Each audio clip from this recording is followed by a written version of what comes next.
नमस्कार मंडळी, वेलकम आहे तुमचं प्रगती करूई या यूट्यूब चॅनलमध्ये. तर मी आज तुमच्यासाठी नॉनव्हेजची एक खास रेसिपी घेऊन आलेली आहे.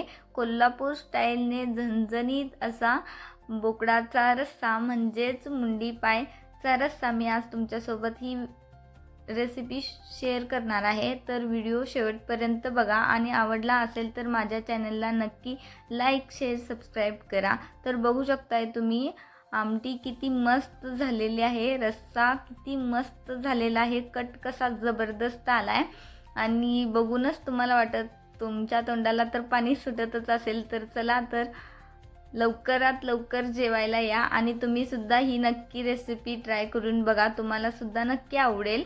तर चला तर सगळ्यात आधी रेसिपीला वेळ न वाया घालवता रेसिपीला सुरुवात करूया.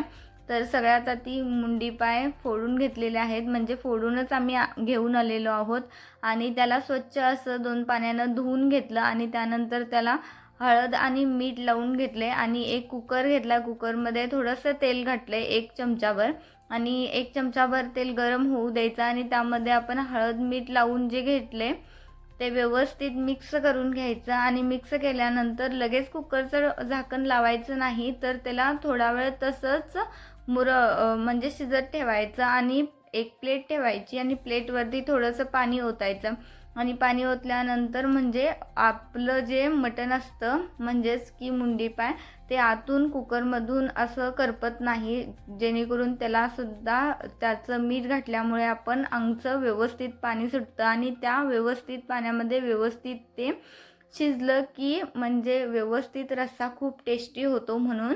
तर सगळ्यात आधी तर थोडा वेळ तसं शिजवून घ्यायचं आणि शिजवून घेतल्यानंतर त्याला जेव्हा अंगचं पाणी सुटतं थोडा वेळ, त्यानंतर आपण साईडला एक पातेलं मी पाणी गरम करून घेतलं आहे आणि ते गरम पाणी त्या कुकरमध्ये जेवढा तुम्हाला रस्सा बनवायचा आहे तेवढा तुम्ही पाणी त्यामध्ये ओतू शकता किंवा आपलं मटण शिजूपर्यंत पाणी ओतलं तरीसुद्धा चालतं आणि कुकरच्या 2 ते 3 शिट्ट्या आपण करून घ्यायच्या.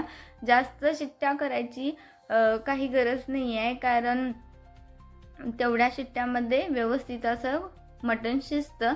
तर त्यानंतर मी मसाला बनवून घेतला आणि मसाल्यामध्ये खोबरं, टमॅटो, कोथिंबीर, आलं लसूणची पेस्ट घेतली आहे, कारण माझ्याकडे आलं नव्हतं. तुमच्याकडे जर आलं असेल तर तुम्ही आलं आणि लसूण हे सुद्धा मिक्सरच्या भांड्यात घालून त्याची पेस्ट करू शकता आणि मी एक रेडीमेड चिकन मसाला घेतलेला आहे. तुम्हाला जर रेडीमेड वापरायचा नसेल तर घरगुतीसुद्धा तुम्ही चिकन मसाला, मटन मसाला कोणतासुद्धा मसाला तुम्ही वापरू शकता. तर व्यवस्थित मटण आपण शिजवून घेतले आणि शिजवल्यानंतर तुम्हाला तुमच्या घरामध्ये लहान बाळ किंवा वयोवृद्ध व्यक्ती असेल तर त्यांच्यासाठी तुम्ही हे सूप जे शिजवलं आहे आपण ते थोडंसं पाणी आणि त्यातलं शिजलेलं तुकडं तुम्ही काढून घेऊ शकता. तर ते खरंच खायला खूप टेस्टी लागतं आणि लहान मुलांसाठी सुद्धा खरंच खूप मस्त आहे. तर नंतर आपण एक पातेलं ठेवलेलं आहे आणि त्या पातेल्यामध्ये 2-3 चमचे तेल घातलेलं आहे. ते तेल गरम झाल्यानंतर जो काही आपला वाटलेला मसाला होता तो वाटलेला मसाला व्यवस्थित त्या तेलामध्ये भाजून घ्यायचा आणि त्याच्यामध्ये एक मी जिंजर गार्लिक पेस्ट घातलेली आहे आणि तुम्हाला जेवढी चटणी म्हणजेच तुम्हाला जेवढं लाल तिखट घालायचं आहे त्या प्रमाणात तुम्ही व्यवस्थित असं लाल तिखट घालू शकता. तर मी 1.5 चमचे लाल तिखट घातलेलं आहे. तर ॲडिशनल कलर वगैरे मी काही घातलेला नाही, कारण चटणीला खूप जास्त कलर आलेला आहे.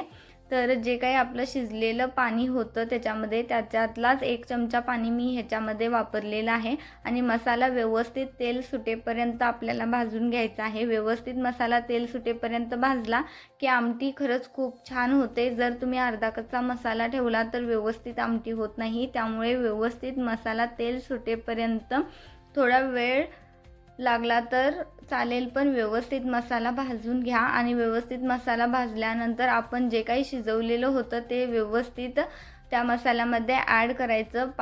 पाण्यासोबतच व्यवस्थित ॲड करून घ्यायचं आणि जेवढं तुम्हाला आमटी बनवायची आहे तेवढा तुम्ही एक्स्ट्रा त्यामध्ये पाणी घालून घेऊ शकता.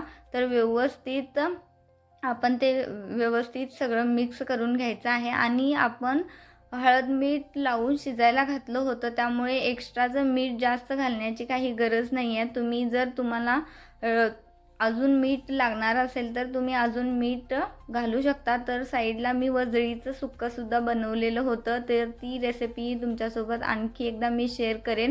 तर बघू शकताय तुम्ही व्यवस्थित आपला झणझणीत असा रस्सा तयार झालेला आहे. तर तुम्हाला हा माझा व्हिडिओ कसा वाटला मला नक्की कमेंट करून सांगा.